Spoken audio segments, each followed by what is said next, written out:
ठरलं तर मग मालिकेच्या येणाऱ्या भागामध्ये एक जबरदस्त ट्विस्ट आपण आता पाहणार आहोत। प्रिया नागराजने जबरदस्त प्लॅनिंग करत प्रतिमाची खोटी बॉडी उभी करून आता रविराज आणि सुभेदारांना खूप मोठा धक्का दिलेला असतो। जेव्हा आता प्रियाने पोलिसांपर्यंत खोट्या नावाने प्रतिमाच्या डेड बॉडी खबर दिलेली असते, त्यानंतर जेव्हा आपली प्रतिमा मेल्याचं पूर्णाईला कळणार असतं तेव्हाच आता पूर्णाई धक्क्याने बेशुद्ध पडणार असते। तर सुभेदारांना सुद्धा आता मोठा धक्का बसणार असतो। तर तिथेच आता प्रतिमाला पूर्णाईने स्वतःची खानदानी साडी दिलेली असते। ती साडी जेव्हा सायली घालते तेव्हा आता सायलीमध्येच पूर्णाईला प्रतिमाचा भास होत असतो आणि माझी प्रतिमा असं म्हणून सायलीला आता पूर्णाई घट्ट मिठी मारणार असतात आणि प्रियाला आपल्यापासून दूर करणार असतात। तर आता जेव्हा सुभेदारांना प्रतिमा मेल्याची खबर मिळणार तेव्हा आता पुढे काय होणार, प्रिया नागराजच्या प्लॅनची वाट लागणार की आता सुमनच्या तोंडून प्रतिमा जिवंत असल्याचा सत्याचा बॉम्ब फुटणार, हे आपण या व्हिडिओमध्ये पाहणार आहोत। तर व्हिडिओ शेवटपर्यंत नक्की बघा।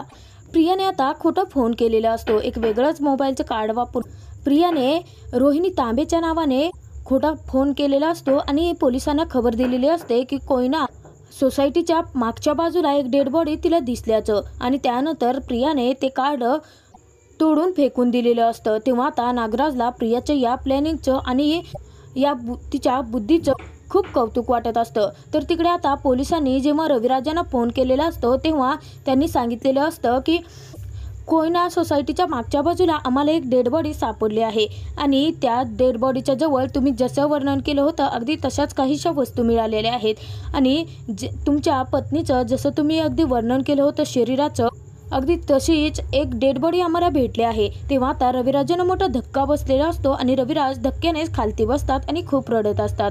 तर तिथे आता सुमन, प्रिया, नागराज सगळेजण विचारून हैराण होतात। खरं तर नागराज प्रियाचीच प्लॅनिंग असते, परंतु दोघंही आता नाटक करतात। रविराजांनी जेव्हा आता प्रतिमाची डेड बॉडी असल्याचं सांगितलेलं असतं तेव्हा आता नाटकी प्रिया लगेच चक्कर येण्याचं तिथे नाटक करते। तर प्रिया बेशुद्ध होण्याचं नाटक करते। रविराज सुमन मात्र तिच्या या खोटेपणावरती भुलतात आणि त्या दोघांनी आता मोठा धक्का बसलेला असतो। ते प्रियाला शुद्धीवर आणण्याचा खूप प्रयत्न करत असतात। तर आता पोलिसांनी रविराजांना ते बॉडीच्या चेकअपसाठी बोलवलेलं असतं की ते नक्कीच प्रतिमाची आहे का, ज्या वस्तू त्या बॉडीच्या शेजारी मिळालेल्या आहेत त्या नक्की प्रतिमाच्याच आहेत का। तेव्हा आता रविराज पोलीस स्टेशनमध्ये त्यांची भेट घेण्यासाठी गेलेले असतात। तर तिथे रविराज जेव्हा प्रतिमाचा तो हार पाहतात तेव्हा त्यांना मोठा धक्का बसतो आणि त्यांना आठवतं की हा दिवाळीच्या पाडव्याला प्रतिमाला खास भेट दिलेला हार असतो तो, जो की प्रिया नागराजने ऑलरेडी रविराजांनी जे स्टोरूममध्ये प्रतिमाचं सामान ठेवलेलं असतं की ज्या आठवणी त्यांच्या जपून ठेवलेल्या असतात त्यातूनच तो हार चोरलेला असतो आणि तो त्या बॉडीवरती फेकलेला असतो की जेणेकरून रविराजांचा गैरसमज व्हावा आणि सगळ्यांना वाटावं की ती बॉडी प्रतिमाचीच आहे। रविराज आता खूप रडत असतात, त्यांची हिंमतही होत नसते ती बॉडी पाहण्याची किंवा त्याला हात लावण्याची। तर आता तिथे इन्स्पेक्टर रविराजांना सांगतात की जी बॉडी आम्हाला भेटली आहे त्याचा चेहरा पूर्ण खराब झाला आहे आणि ज्या वस्तू आम्हाला भेटल्या आहेत त्या चेकअपसाठी आम्ही तुम्हाला बोलवलं होतं की ती नक्कीच तुमच्या पत्नीची आहे का बॉडी हे आम्हाला पाहायचं होतं। तर रविराज पूर्ण कोलमडून गेलेले असतात, ते खूप रडत असतात। तर इकडे आता सुमन सुद्धा खूप रडत असते। तेव्हा सुमन नागराजला म्हणते की आपल्याला पूर्णाईच्या घरी सगळं काही कळवावं लागेल, आता आपल्याला प्रतिमा वहिनीच्या अंत्यविधीच्या सगळ्या काही सुरुवात करावी लागेल। तेव्हा आता नागराज म्हणतो की हो सुमन, आता कितीही झालं तर गेली 25 वर्ष माझा दादा वहिनीची आतुरतेने वाट पाहत होता, परंतु हे जे काही झालं आहे ना मला दादासाठी खरंच खूप वाईट वाटतं आहे।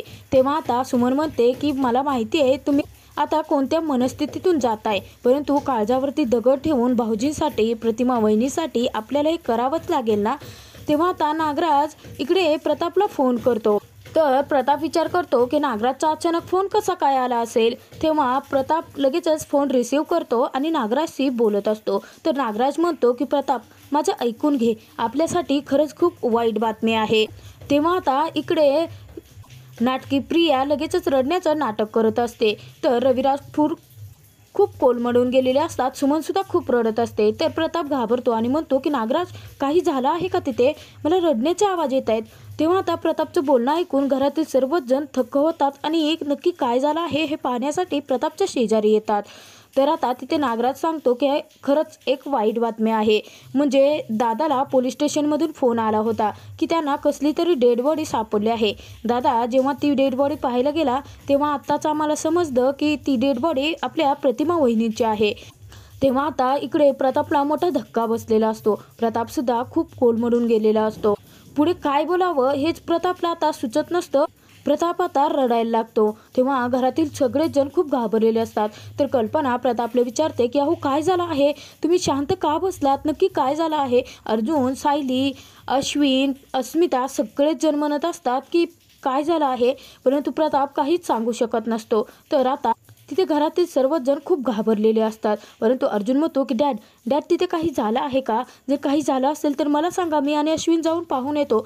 तेव्हा आता प्रताप म्हणतो की अर्जुन तिथे जाऊन काय पाहणार आहोत, आपण गेली 25 वर्ष ज्या माणसाची वाट पाहतोय तोच माणूस आपल्याला सोडून कायमचा निघून गेला आहे. तेव्हा आता कल्पना म्हणते म्हणजे प्रतिमा.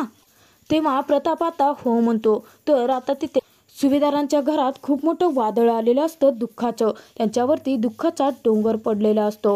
घरातील सर्वच जण आता खूप कोलमडून गेलेले असतात. तर इतक्यातच तिथे आता पूर्णाजी येते आणि पूर्णाजी म्हणते की काय चाललंय इथे. पूर्णाजी जराशी घाबरतेच. तेव्हा आता घरातील सर्वच जण पूर्णाईंना पाहून घाबरलेले असतात आणि विचार करतात की आता पूर्णाईंची समजूत कशी घालायची. पूर्णाईंना गेली 25 वर्ष माझी प्रतिमा परत येणार या आशेवरती बसणाऱ्या पूर्णाईची आज आपण समजूत कशी घालणार आहोत. तेव्हा आता कल्पना म्हणते की काही झालं तरी आपल्याला सगळं काही सांगावं लागेलच ना. घरातील सर्वच जण खूप रडत असतात. पूर्णाईला काहीच समजत नसतं. पूर्णाई खूप चिडतात आणि म्हणतात की मला कोणी काही सांगणार आहे का, सगळेच जण तरी इथे आहेत, मग झालंय तरी काय नक्की. तेव्हा आता कल्पना म्हणते की पूर्णाई मला तुम्हाला एक महत्त्वाची बातमी द्यायची आहे. खरं तर खूप वाईट बातमी आहे आपल्या सगळ्यांसाठीच. तेव्हा आता कल्पनाचे हुंदके माईना गेलेले असतात. तिथे कल्पनाला पूर्णाईची समजूत कशी घालायची, त्यांना काय आणि कसं समजावून सांगायचं हेच समजत नसतं. तर तिकडे पूर्णाईना कल्पना, अर्जुन सगळेच जण जवळ येतात आणि सांगतात की आपली प्रतिमा आता या जगात राहिली नाही. तेव्हा पूर्णाईला मोठा धक्का बसतो. पूर्णाईसुद्धा आता कोलमडून जाते आणि धक्क्यानेच पूर्णाई खालती बसते. तेव्हा पूर्णाई खूप रडत असते आणि म्हणते की काय तुम्ही खोटं बोलताय ना माझ्याशी, असे इतके धक्कादायक विनोद करत जाऊ नका रे. तेव्हा आता पूर्णाई खूप वेड्यासारखे वागायला लागलेली असते. खूप वेड्यासारखं विचित्रच काहीतरी बडबड करत असते. तेव्हा आता घरातले सर्वच जण परत खूप घाबरून गेलेले असतात. तर सायली, अस्मिता, कल्पना, विमल आता सगळेच जण पूर्णाईंना आधार देतात. तर सगळेच जण तिथे आता पूर्णाईंना शांत करण्याचा प्रयत्न करत असतात. तेव्हा आता प्रताप सांगतो की पूर्णाई मला माहिती आहे की ही बातमी ऐकून आपल्या सगळ्यांवरतीच खूप मोठा धोक्याचा डोंगर पडलेला आहे. गेली 25 वर्षे तू आणि रविराज दोघेही प्रतिमा परत येणार या आशेवरतीच होतात. परंतु आज आपल्याला इतकी वाईट बातमी मिळाली आहे की ज्याचा आपण कधीच विचार केला नव्हता. तेव्हा आता पूर्णाईला नाही माझी प्रतिमा मला सोडून असं जाणंच शक्य नाही असं म्हणून आता तिथे पूर्णाई बेशुद्ध पडते. घरातील सर्वच जण परत टेन्शनमध्ये येतात आणि पूर्णाईला नक्की काय झालं असेल हेच समजत नसतं. तेव्हा लगेच अश्विन चेक करतो आणि अश्विन तिथे सांगतो की पूर्णाईला हा धक्का सहन झालेला नाही आणि त्याचमुळे तिला चक्कर आले आहे. तर आता लगेचच पूर्णाईला अश्विन तिच्या रूममध्ये घेऊन जातो. अश्विन म्हणतो की तुम्ही अजिबात काळजी करू नका, मी पूर्णाजीला काहीच होऊ देणार नाही. डॅड तुम्ही आणि अर्जुन दादा दोघेही आधी सिनियरकडे जा, म्हणजे रविराज काकांकडे जर तुम्ही गेला तर तिथे तुमची खरी गरज आहे. मी पूर्णाजीला पूर्ण बरं करण्याचा प्रयत्न करतो आणि जरी मला काही सिच्युएशन क्रिटिकल वाटली तर मी पूर्णाजीला हॉस्पिटलमध्ये ॲडमिट करेन. तेव्हा आता घरातील सर्वांनाच पूर्णाजीची खूप काळजी वाटत असते. परंतु त्याचबरोबर रविराजांना त्यांची खरी गरज असते. तेव्हा आता घरातील सर्वजण रविराजांकडे जायचं ठरवतात. तर त्यानंतर आता प्रतिमाची जी खोटी डेड बॉडी असते ती घरामध्ये आणली जाते आणि त्यानंतर अंत्यविधीला सुरुवातसुद्धा केलेली असते. रविराज खूप रडत असतात. तर नाटकी प्रियासुद्धा नाटक करत खूप रडत असते. सायली, अस्मिता, विमल, कल्पना, सुमनसुद्धा आता खूप रडत असते. सगळ्यांसाठी हा खूप वाईट दिवस असतो की ज्याचा त्यांनी कधीही विचार केलेला नसेल. तर आता प्रतिमाची अंत्यविधी सगळं काही पार पडल्यानंतर इकडे सगळेच जण त्या दुःखामध्येच असतात. सगळेच जण खूप कोलमडून गेलेले असतात. तर दुसऱ्या दिवशी जेव्हा पूर्णाजीची तब्येत ठीक झालेली असते तेव्हा पूर्णाजी रविराजांची भेट घ्यायला आलेली असते. पूर्णाजी रडतच म्हणते की रविराज, हे काय झालं हो? ज्या प्रतिमेची गेली 25 वर्षे आपण वाट पाहत होतो, आज अचानक कळतं की ती प्रतिमा आपल्याला सोडून कायमची निघून गेली आहे. देवसुद्धा इतका निर्दयी कसा झाला असेल? तेव्हा आता कल्पना, सायली तिथे पूर्णाजी रविराजांना सावरण्याचा प्रयत्न करत असतात. तर अर्जुनसुद्धा तिथे आलेला असतो. तेव्हा आता नागराजने प्रतिमेच्या फोटोसाठी हार आणलेला असतो. तर रविराज त्या फोटोला हार घालायची रविराजांची हिंमतच होत नसते. इतक्यातच आता सायलीला अचानक लहानपणीचे आवाज ऐकू येत असतात. सायलीला भास व्हायला लागलेले असतात. सायलीला अचानकपणे लहानपणीचा तो भूतकाळ आठवत असतो आणि प्रतिमाचा आवाजसुद्धा कानी पडत असतो. सायलीला स्वतःला अचानक काय होतंय तेच कळत नसतं. सायली अचानकच आता रविराजांच्या रूमकडे खेचली जाते आणि त्या आवाजाच्या दिशेने सायली जाते. तर इकडे आता पूर्णाजी, अर्जुन तिथे समजावून सांगतात रविराजांना की काही झालं तरी हा दिवस आपल्यासाठी खूप वाईट दिवस उगवला आहे, परंतु आपल्याला हे मानून चालावं लागेल की आपली प्रतिमा आपल्यासोबत आता नाही आहे. आपल्याला आपल्या तन्वीची आता नीट काळजी घ्यावी लागेल. तेव्हा आता नागराज तिथे रविराजांना प्रतिमाच्या फोटोला तो हार घालण्यासाठी सांगतो. इतक्यातच आता सायली प्रतिमाची साडी घालून खालती आलेली असते. जेव्हा पूर्णाजीचं लक्ष अचानक सायलीकडे जातं तेव्हा पूर्णाजी म्हणते की माझी प्रतिमा. तर रविराज धक्क्यानेच आता पाहतात तर ती सायली असते. सायलीच्या मध्ये सुद्धा आता रविराजांना सुद्धा तिथे प्रतिमाचा भास होत असतो. तेव्हा आता प्रिया म्हणते की ही म्हातारी परत नको तिथेच पचकायला लागली आणि त्यानंतर प्रिया लगेचच सायलीकडे जाते आणि सायलीला म्हणते की माझ्या आईची साडी तू कशाला घातली आहे? चल ती काढ. माझ्या आईची ही साडी माझ्यासाठी खूप महत्त्वाची आहे आणि माझी खूप जवळची आठवण आहे. या साडीबद्दलचे सगळ्या आठवणी मला बाबांनी सांगितलेल्या आहेत. तू कशासाठी घातलीस ही साडी?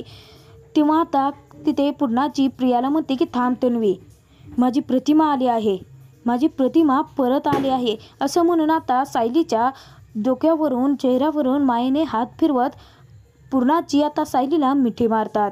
तर आता ती जी डेड बॉडी किल्लेदार सुभेदार परिवारांनी घरी आणून प्रतिमा समजून त्याची अंत्यविधी केलेली असते, तीच डेड बॉडी आता खोटी असल्याचं केव्हा किल्लेदार सुभेदारांना समजणार व या प्रकरणामध्ये नागराज प्रिया अडकणार का हे पाहणं खूपच मनोरंजक ठरणार आहे.